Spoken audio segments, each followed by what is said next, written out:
Shalom, selamat datang di hari ketujuh dari 12 Days of Christmas Prayers yang dipersembahkan oleh KPA Sydney dan KPA Jakarta yang menemani kita semua dalam perjalanan kita mempersiapkan hati menuju Natal yang sebentar lagi tiba. Berbagai topik doa sudah kita jalani selama 6 hari yang lalu. Dan hari ini di hari ketujuh kami akan mengajak saudara-saudari sekalian untuk berdoa bagi kekudusan. Apa sih yang kita bayangkan kalau kita mendengar kata kudus atau kekudusan? Banyak orang mungkin akan langsung teringat orang-orang kudus, santa dan santo yang dalam gereja Katolik dikenal sebagai teladan dan pelindung.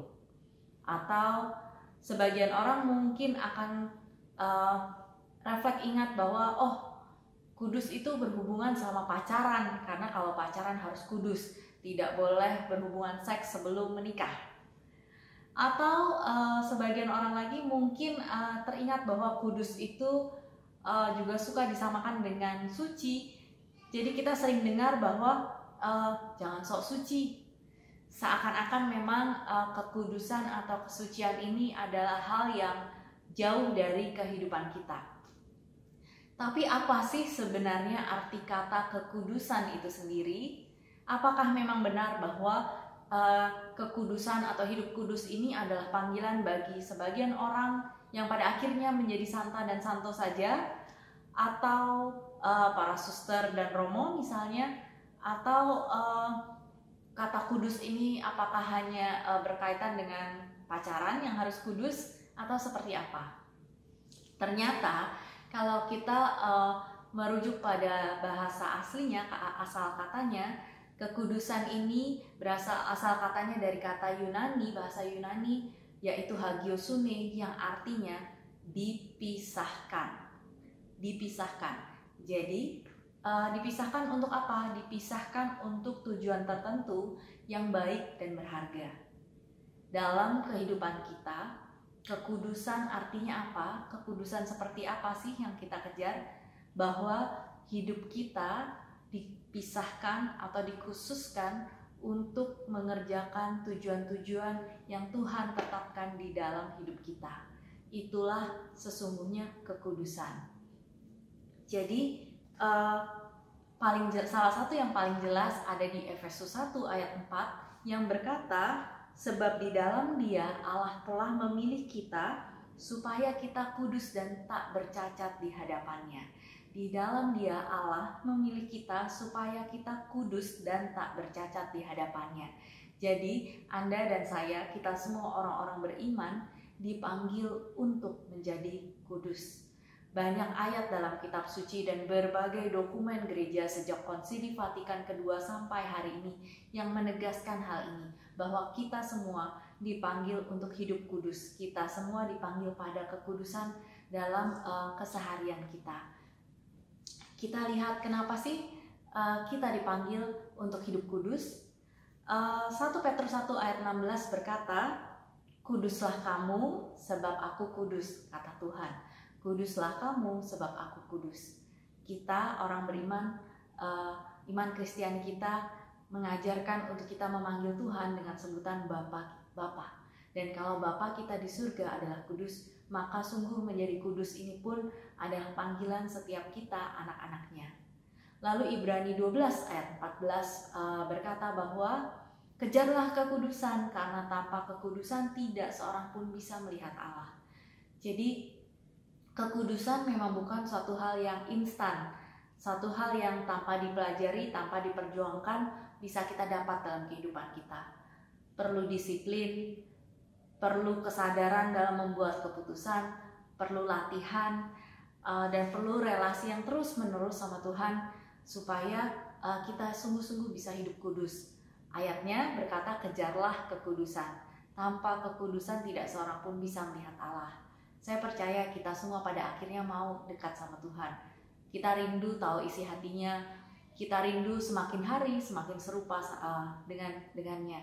Jadi firman-Nya bilang, kejarlah kekudusan, karena tanpa itu adalah mustahil untuk kita bisa melihat Allah, untuk kita bisa semakin dekat dan tahu isi hati dan apa yang Tuhan inginkan di dalam hidup kita. Jadi lalu 1 Tesalonika 4 ayat 3a secara sederhana berkata, inilah yang ku kehendaki, yaitu pengudusanmu.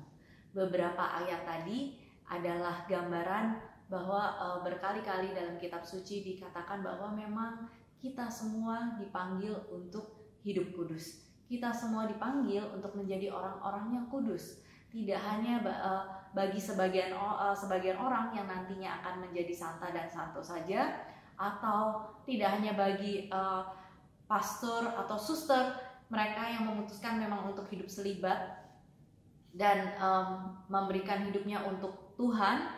Tapi memang panggilan kudus ini, panggilan untuk hidup kudus ini adalah panggilan untuk kita semua. Siapapun kita, apapun fase kehidupan yang sedang kita jalani, yang sedang pacaran, yang sudah menikah, masih muda, sudah tua, masih kuliah, sudah bekerja, dimanapun kita dipanggil untuk hidup kudus, yang artinya mengkhususkan, memisahkan hidup kita, mempersembahkan hidup kita secara khusus untuk mengerjakan tujuan-tujuan yang Tuhan tetapkan di dalam hidup kita. Seperti apa sih? Seperti apa menguduskan hidup kita seluruhnya?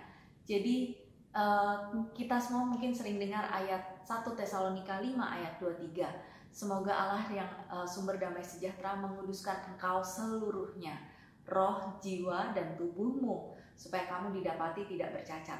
Jadi menguduskan kita seluruhnya. Apa yang harus dikuduskan? Seluruhnya, roh, jiwa, dan tubuh kita. Jadi dari sini kita bisa tahu bahwa kekudusan ini memang dimulai dari roh kita.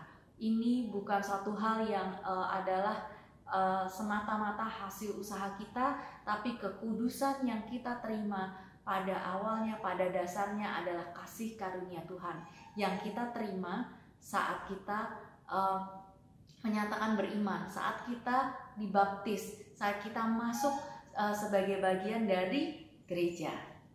Jadi apa yang harus dikuduskan? Yang pertama adalah roh.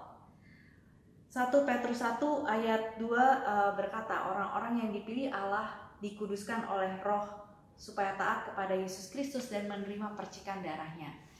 Saudara-saudari, kita semua dikuduskan, kita semua yang percaya, kita semua yang sudah dibaptis, kita semua yang beriman bahwa darah Kristus tercurah bagi kita, maka darah Kristus dan rohnya menguduskan kita sepenuhnya. Dan itulah anugerah kasih karunia yang kita terima. Kita semua, Tuhan sudah tetapkan tujuan-tujuan yang baik, yang berharga, yang spesifik bahkan untuk setiap kita. Dan panggilan Tuhan adalah untuk kita mempersembahkan diri untuk memenuhi tujuan-tujuan itu. Kalau kita ingat secara sederhana, di dalam kehidupan kita mungkin punya banyak sekali barang. Contohnya pakaian. Tapi kita mungkin punya pakaian-pakaian tertentu yang kita khususkan untuk acara-acara khusus, meeting-meeting penting, atau pesta-pesta keluarga. Jadi karena dia punya tujuan yang khusus, sama seperti hidup kita. Teman-teman, kita beriman bahwa hidup kita adalah untuk menggenapi tujuan yang Tuhan tetapkan. Tapi pertanyaannya yang perlu kita refleksikan adalah apakah kita layak, apakah kita sudah menjaga roh, jiwa, dan tubuh kita layak untuk memenuhi tujuan itu. Itulah panggilan bagi kita semua untuk mempersembahkan kehidupan kita, seluruh kehidupan kita, roh, jiwa, dan tubuh kita untuk bisa memenuhi tujuan yang Tuhan tetapkan bagi hidup kita. Dan yang pertama, pengudusan itu adalah dari roh kita. Saat kita percaya, maka kita dalam pembaptisan kita percaya bahwa kita dikuduskan oleh Roh Kudus dan oleh percikan darah Kristus sendiri yang tercurah bagi setiap kita. Apalagi yang harus kita kuduskan? Kita harus menguduskan jiwa. Jiwa kita, Roma 2 ayat 12 berkata, janganlah engkau menjadi serupa dengan dunia ini, tapi berubahlah oleh pembaruan budimu, supaya kamu mengerti apa yang menjadi kehendak Allah, apa yang baik, apa yang berkenan kepada Allah, dan apa yang sempurna. Di ayat ini kembali keluar kata janganlah menjadi serupa, yang artinya pisahkan dirimu. Jangan menjadi serupa dengan dunia ini. Bukan berarti secara fisik kita tidak mau bertemu, tapi biar kita boleh punya pola pikir yang baru. Kita boleh punya pola pikir yang selaras dengan pikiran-pikiran Allah. Dan dari mana kita bisa sampai kepada hal itu adalah kalau kita melatih diri kita membangun kehidupan rohani yang baik. Karena mendisiplinkan pikiran itu pun perlu latihan yang tidak mudah. Hari lepas hari kita berjuang. Kalaupun kita jatuh, kita bangun lagi. Tapi panggilan Tuhan jelas, jangan menjadi serupa dengan dunia ini. Berubahlah oleh pembaruan budimu. Seiring dengan pertumbuhan kita di dalam Tuhan, dengan PA setiap minggu, membaca kitab suci, dengan pertumbuhan iman kita, pertumbuhan pengenalan yang lebih dalam.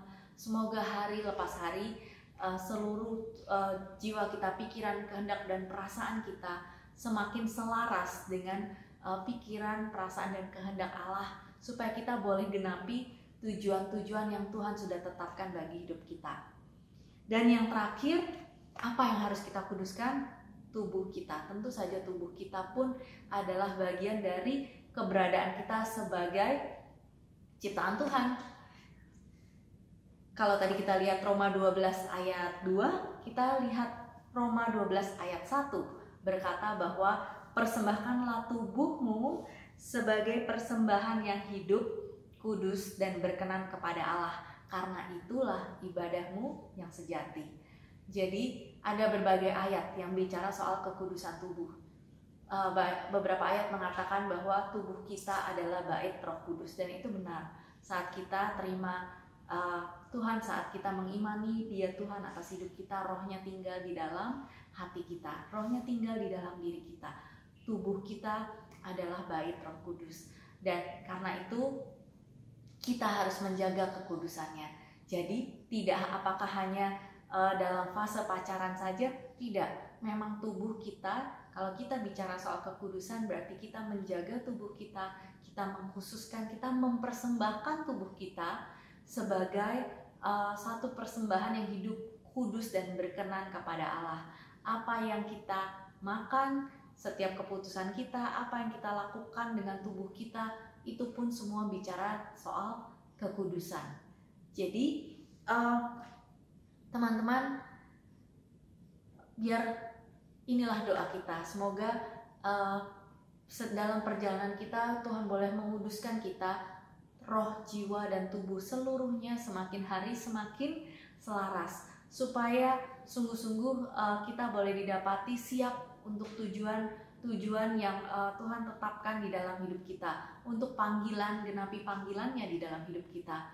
Karena sungguh kita percaya bahwa panggilan-panggilannya adalah suatu hal yang besar, adalah suatu hal yang mulia. Dan untuk itu, supaya kita bisa genapi semuanya sebagai rekan sekerja Allah, mari kita jaga kekudusan kita dalam segenap roh, jiwa, dan tubuh kita, biar semua selaras, hari lepas hari semakin selaras dengan apa kehendak Tuhan di dalam hidup kita. Jadi marilah kita sama-sama berdoa.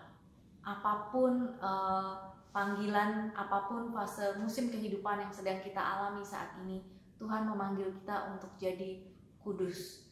Kalau kita adalah pelajar, maka Tuhan juga memanggil kita untuk mempersembahkan seluruh studi kita, pemikiran-pemikiran kita, dan seluruh proses kehidupan kita juga untuk kemuliaannya.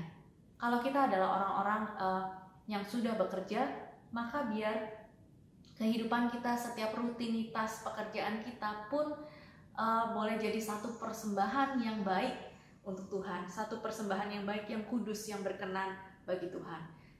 Dalam relasi, baik pacaran maupun yang sudah menikah, kekudusan ini pun tetap jadi panggilan kita. Bagaimana kita mempersembahkan pernikahan kita, bagaimana kita mempersembahkan relasi kita untuk menggenapi setiap rencana Allah di dalamnya. Jadi we know this is not easy. Kita tahu hari-hari ini godaan dunia juga begitu besar, banyak tantangan untuk kita bisa hidup selalu kudus hari lepas hari. Maka dari itu kita perlu saling menopang satu sama lain untuk panggilan kekudusan ini. Tapi inilah panggilan kita. Kita dipanggil untuk menjadi kudus, sama seperti Bapa kita di surga adalah kudus. Mari saudara-saudari terkasih dalam Kristus, untuk menutup renungan kali ini, kita mau sama-sama berdoa, kita mau sama-sama bersatu hati, kita sadari sama-sama bahwa kita memiliki panggilan ini. Kita dipanggil untuk hidup kudus, kita dipanggil untuk saling menopang satu sama lain, saling menjaga supaya kita semua boleh didapati berkenan pada akhirnya. Mari kita satukan hati, kita tundukkan kepala dimanapun Anda berada saat ini. Kita mau sisihkan sedikit waktu dan kita berdoa dengan sungguh-sungguh. Dalam nama Bapa dan Putra dan Roh Kudus. Amin.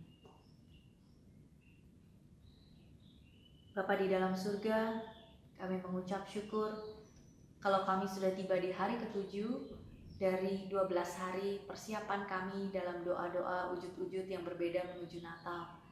Bapa, kami percaya setiap hari Engkau bicara bagi kami. Setiap hari Engkau nyatakan isi hatimu bagi kami dalam setiap renungan, dalam setiap doa. Dan kami rindu, kami boleh terus dengar dari Engkau. Kami rindu, kami boleh terus berperkara sama Engkau ya Bapa. Biar Engkau yang boleh terus sampaikan isi hatimu bagi kami.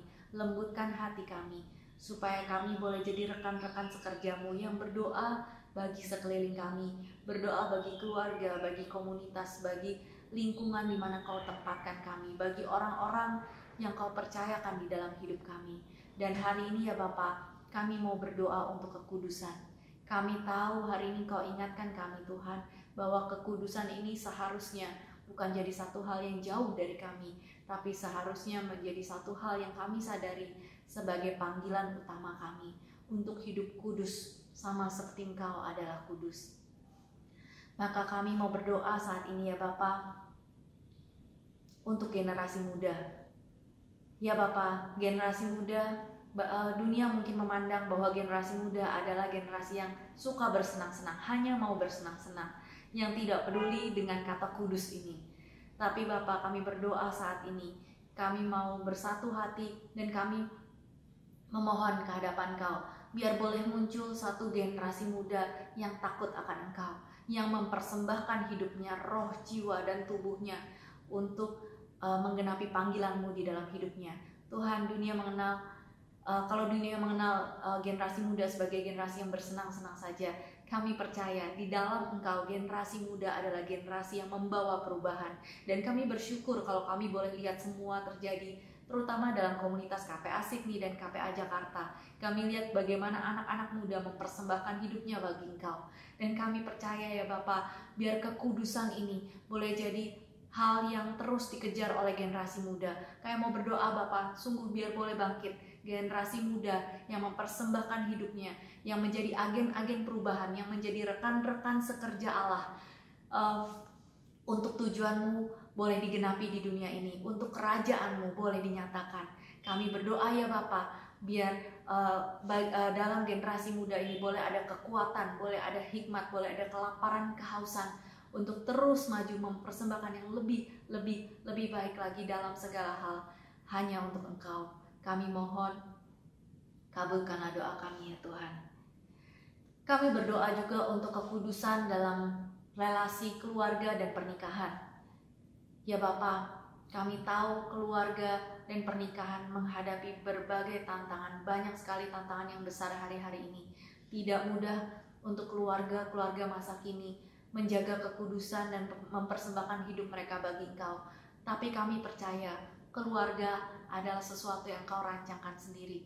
Seperti Engkau menetapkan Adam dan Hawa dan membangun keluarga mereka sejak awal kejadian ya Bapa. Kami percaya panggilan-Mu pun tetap sama bagi keluarga-keluarga saat ini untuk boleh berbuah dan berkali-kali lipat Tuhan, untuk boleh berbuah memberkati lingkungan di mana mereka berada. Dan kami mau berdoa Bapa untuk keluarga-keluarga Kristiani dimanapun mereka berada, biar kembali keluarga-keluarga Kristiani boleh mengejar kekudusan di tengah berbagai tantangan yang mereka hadapi. Di tengah dunia yang semakin gelap, biar terang-Mu boleh terus bercahaya melalui keluarga-keluarga ini ya Bapa. Mari Tuhan, sesungguhnya kami tidak mampu tanpa Engkau Tuhan. Kami mau berdoa biar Roh-Mu yang terus menuntun, menguatkan keluarga-keluarga Kristiani ini. Biar dari keluarga-keluarga yang kudus ini Tuhan, boleh lahir generasi-generasi baru yang punya dasar yang kuat di dalam Engkau. Dan kami percaya Tuhan, sungguh berdua lebih baik dari seorang diri. Biar dari relasi-relasi yang kudus dalam keluarga, dalam pernikahan ini Tuhan, kemuliaan-Mu boleh semakin dinyatakan. Kami mohon, kabulkanlah doa kami ya Tuhan. Dan kami berdoa untuk mereka yang memilih untuk menjalani panggilan hidup selibat. Romo, suster, bruder, frater Tuhan, mereka yang memilih untuk sungguh-sungguh mempersembahkan hidupnya bagi Engkau. Ya Bapa, kami percaya mengejar kekudusan pun adalah bagian besar dari perjalanan mereka ya Tuhan. Dan kami mau berdoa, biar sungguh Roh-Mu yang boleh terus menguatkan dan meneguhkan mereka dalam panggilannya. Biar hari lepas hari mereka menjalani panggilan selibat mereka Tuhan, mereka boleh semakin melekat sama Engkau, semakin hari semakin mengkhususkan roh, jiwa, dan tubuhnya untuk genapi panggilan-Mu di dalam hidupnya. Berkati mereka Tuhan, biar Engkau yang boleh jadi penghiburan mereka di saat-saat mereka di saat-saat kesesakan atau kesepian mereka. Biar Engkau yang boleh menjadi kekuatan mereka di saat-saat mereka tidak tahu apa yang harus dilakukan. Biar Engkau yang boleh menjadi hikmat dalam setiap mereka membuat keputusan dalam pelayanan dan karya mereka bagi Engkau. Biar hari lepas hari mereka boleh terus menjadi teladan kekudusan bagi umat-Mu dimanapun mereka berada. Kami mohon, kabulkanlah doa kami ya Tuhan. Dan yang terakhir, kami berdoa untuk umat Kristiani dimanapun, apapun fase kehidupan yang mereka sedang jalani. Tuhan, sungguh panggilan untuk hidup kudus ini tidak mudah di tengah berbagai tantangan dunia, berbagai pengaruh yang arus informasi yang begitu deras, yang kadang-kadang sulit untuk kami saring. Tapi ya Bapa, kami mau berdoa biar umat-Mu boleh semakin bertumbuh dalam pondasi yang kuat, pengenalan yang benar akan Engkau, akan firman-Mu Tuhan, sehingga umat-Mu boleh semakin teguh dan semakin berhikmat, semakin selaras sama Engkau dalam kehidupannya. Dan kami mau berdoa biar boleh semakin hari, semakin banyak umat-Mu yang Kau dapati hidupnya kudus, berkenan di hadapan Kau, yang sungguh mempersembahkan segenap roh, jiwa, dan tubuhnya untuk menyenangkan Engkau dan untuk genapi panggilan-Mu. Kami mohon, kabulkanlah doa kami ya Tuhan. Inilah doa-doa kami ya Bapa. Kami percaya Engkau Allah yang sama dulu, sekarang, dan selama-lamanya. Engkau Allah yang sama yang memberikan Roh Kudus bagi para rasul, yang membuat mereka bergerak di tengah berbagai tantangan yang ada. Dan biar Roh Kudus-Mu yang juga boleh menyertai kami hari-hari ini Tuhan, untuk terus memilih hidup yang kudus, untuk terus memilih menyenangkan Engkau, mengkhususkan diri kami hanya untuk menggenapi panggilan-panggilan-Mu di dalam hidup kami, apapun tantangannya. Terima kasih Tuhan, ini hati kami, ini kehidupan kami mau persembahkan bagi Engkau. Doa-doa ini kami sampaikan dengan perantaraan Yesus Kristus, Tuhan dan pengantara kami. Amin. Dalam nama Bapa, Putra, dan Roh Kudus. Amin. Baiklah, terima kasih untuk semua yang sudah bergabung. Kita mau tutup hari ke-7 ini dan kita akan berjumpa lagi di hari ke-8. Sedikit lagi Natal semakin dekat, semoga kita juga boleh semakin siap, semakin mantap menyambut hari Natal. Sekali lagi terima kasih, saya Farah Nikosasi undur diri. Tuhan Yesus memberkati.